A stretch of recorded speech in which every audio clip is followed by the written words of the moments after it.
Hey, I thought it'd be time to have another one of my little fireside chats. Well, somebody referred to these as fireside chats.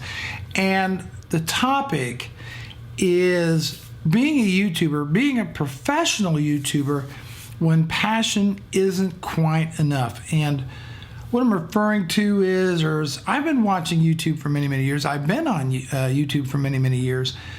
I've been since, I think I uploaded my first video around 2008, a long time ago. And I have, I don't know, 700 plus videos on YouTube.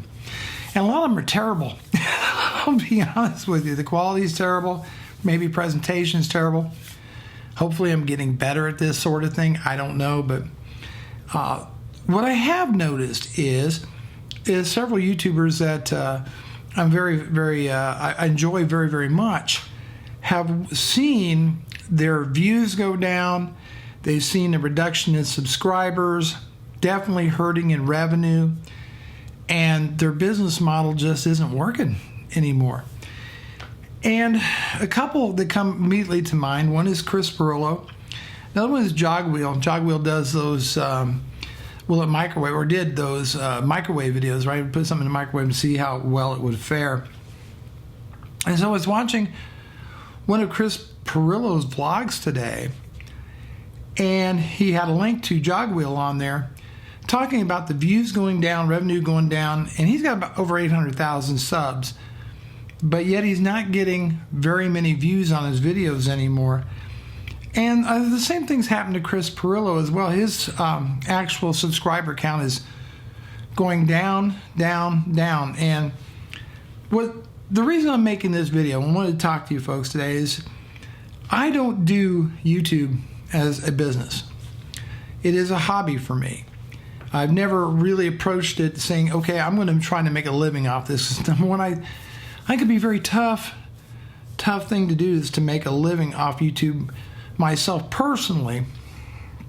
But first and foremost, I am a business owner, and my passion is based on business and growing a business. And I do know that there's certain business philosophies involved on anything that you do. Even if you're a YouTuber or whether you're making bicycles or whatever, there's certain business practices you have to adhere to. And what I find people doing, like Chris Pirillo, Jogwheel, and others, is they're trying to find a way to maintain relevance, right? They're trying a way to capture that mind share, the eyeballs, the views, using a formula that worked before, and they're not quite understanding why it's not working anymore.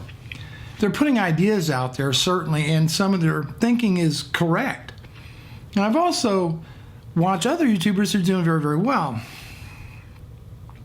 If I were to approach YouTube as a business, I would change things quite dramatically.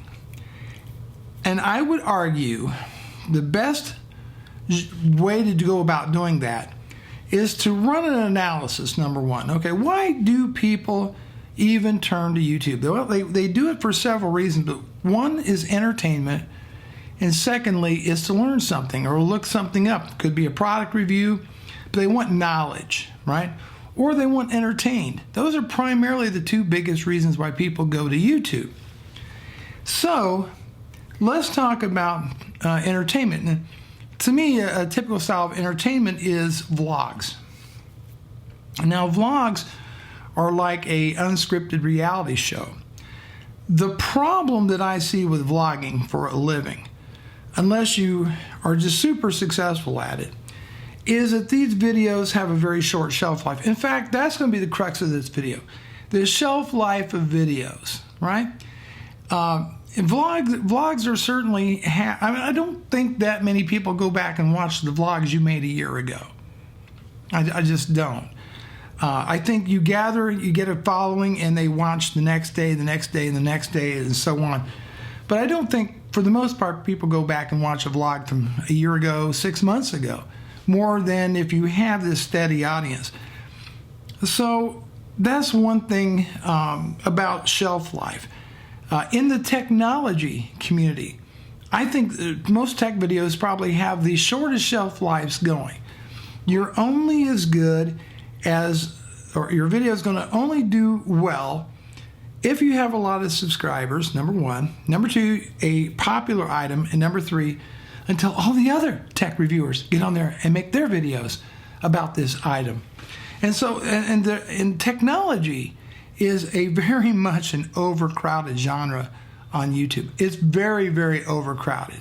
And every day there's more and more people that want to make YouTube videos in technology. Now, technology has, I would argue, very many, or I should say, it has very many variants out there, right? Just a lot, whether it's gaming, whether it's hardware, whether it's how-to videos, software, the list goes on and on and on. I think the most popular of which is your reviews, right? Reviews of different pieces of hardware. But I would also argue that those videos have a relatively short shelf life. So what happens is you make a review, say a widescreen display or a new laptop or whatever, and hopefully you'll get a lot of views very, very quickly. And then once the other reviewers come out, those are going to trickle down, go down, down, down. And then there's going to be another model, another thing come out, and you better review that. I think that you're only as good as your last video when you're doing that kind of video. The shelf life on these videos, I would argue, is relatively short. And so you're propelled to keep going after new products and so forth. And the problem with those is more people that come into the tech space, and the more people review the same product, the more diluted your audience becomes. And thus the views go down. Certainly the revenue from goes down because there's only so many dollars in the pot, and there's going to more and more different people. So the total amount the content creator gets goes down. So again, we're talking about shelf life of a video. What does work is what I call long tail. I refer to it as a long tail video. Others, Eli the computer guy, refers to as evergreen videos. These are videos that will be popular and searchable and relevant. That's the operative word here, is relevancy. Will be relevant for many, many years. Now, I'll give you a real life example. I made a video December of 2014 about contact or customer relationship management, introductory course. Very unexciting stuff to most people, especially in the technology community. But here's the thing, it has done very, very well as an evergreen video. I can count consistently every month thousands of views on that video that are monetized and putting money into my pocket. Even though it's not sexy, it's not the latest, greatest, it is still evergreen. That video will be relevant, I would argue, 2, 3, even 5 years or more down the road, making me money. Now, will a video that I did about my old FZ1000 camera still be making me money and getting views 4 or 5 years down the road? No, it won't. And that's my point. I think making vids based on what's ever the latest, greatest, puts you at a disadvantage over the long haul as a business of being a YouTuber, right? As a business. But rather, by concentrating on long tail videos that are educational, if you can entertain, right? If you can be entertaining and educate at the same time, then you've got the foundation for some degree of success as a YouTuber. You have a certain foundation there that you can build upon. The more videos, long tail videos that you can produce, the more money you're going to make. And by the way, I get a very high CPM for that CRM video, a really large CPM. I think it would make some YouTubers very, very jealous to see how much I'm paid for that video. So when you have people like Chris Pirillo, who has been very, very successful in the past as a YouTuber. I have nothing but respect for Mr. Perillo. Nothing but respect for him. And I can see the pain. You literally can, because he's very transparent. You can see the pain in his eyes, in his soul, if you will, when he's openly talking about, things aren't going well for him. He's not hiding it in any way, shape, or form, and he is trying to figure out what he needs to do, why some things are working and why they're not. And I would argue with Chris, he is like the godfather of social media and video. And I think, in my opinion, all I can do is offer some friendly advice. If I could meet and sit down with and talk to him for a few minutes, my advice would be, again, this is a business guy. I don't have an nth of his knowledge about the workings of YouTube and growing mind share and marketing and all that when it comes to social. I give the guy credit. But that's where he needs to be creating content. Long tail videos, lots of classes that will be relevant a year from now, 2 years, 5 years from now, and lots of those. And making money from those videos. That would be the approach that I would take. That's what I recommend. You have to be careful not to paint yourself into a corner. You don't want to be I think too many YouTubers think about, or aspiring YouTubers maybe think in terms of going viral, right? Which is viral is like, what was the guy that sang Achy Breaky Heart many years ago? It was a super mega hit, and then no one heard from the guy again. His daughter is Billy Ray Cyrus. That's it. You don't want to be a one-hit wonder, right? You want to grow and sustain a great business here, YouTube. But you got to understand, you have a lot of competition, and people are looking what they're looking for. They're looking for entertainment and education.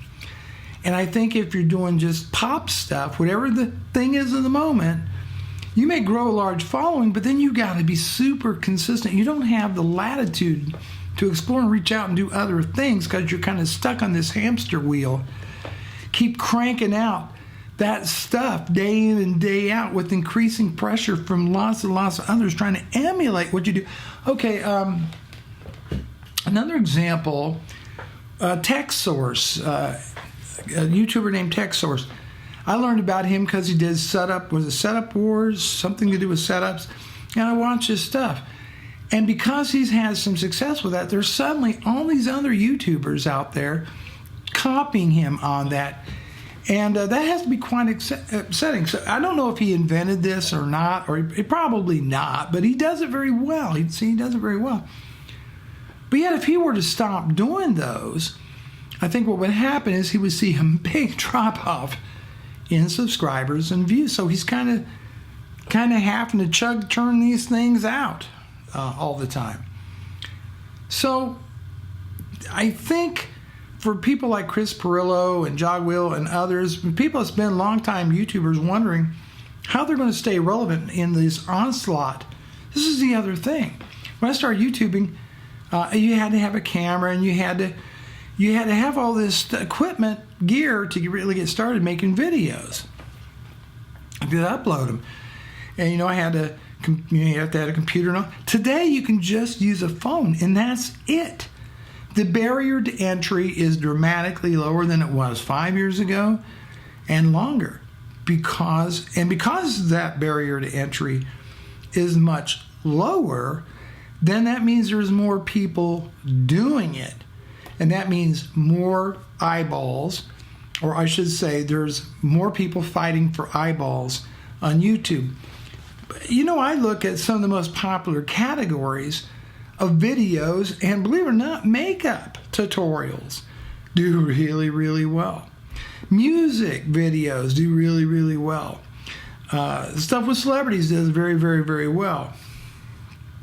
But the long tail video, as Eli refers to it as the evergreen videos, that is the smart business decision if you're actually going to approach YouTube and say, from the standpoint that one day I want to make enough money that I can do work on making YouTube content for a living, then you've got to gear yourself that way. To try to pivot would be tough. And I think you have to offer videos that educate and entertain. If you can do both really, really well, as I said, you got a foundation to grow a YouTube channel. If you don't stay relevant, if you are constantly trying to change what you're doing and chasing the views with viral videos or the latest, greatest, just remember these type of videos have a very short shelf life,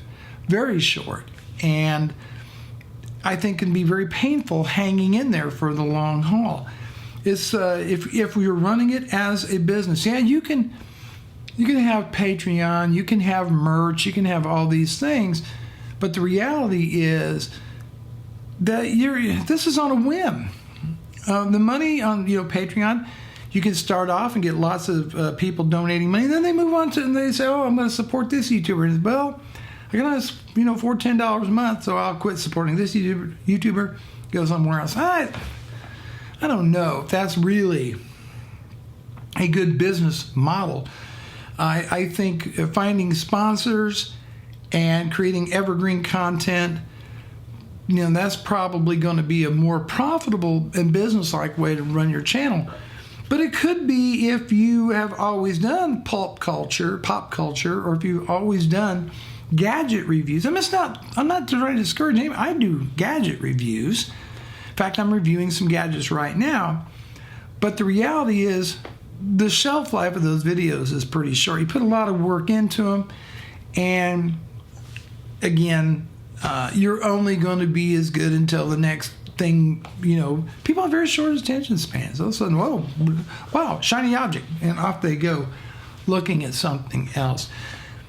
So I think Chris, I just really wish that he would concentrate on more evergreen type videos. I'm not saying he's got to give up the vlogging. I'm not recommending that he does that at all, but I definitely hope that he does more evergreen type videos, whether it's, I know that he likes Star Wars and Legos and collectibles, and I don't know how well that's doing for him, but evergreen video, that's it. Thinking about the shelf life of that video. So very, very important. Educate and entertain. If you can do both. Nice. My CRM video wasn't really entertaining. I tried to insert some humor. You know me, I'm kind of I guess I'm an acquired taste. I don't know. But I do know what works and what will make you income for the long term, that you're not as dependent on catching all the eyeballs at once, but rather over a period of time. And that is educational type videos, teaching people the ins and outs of things. You don't have to charge money. You don't have to be on Vessel. You don't have to have Patreon campaigns.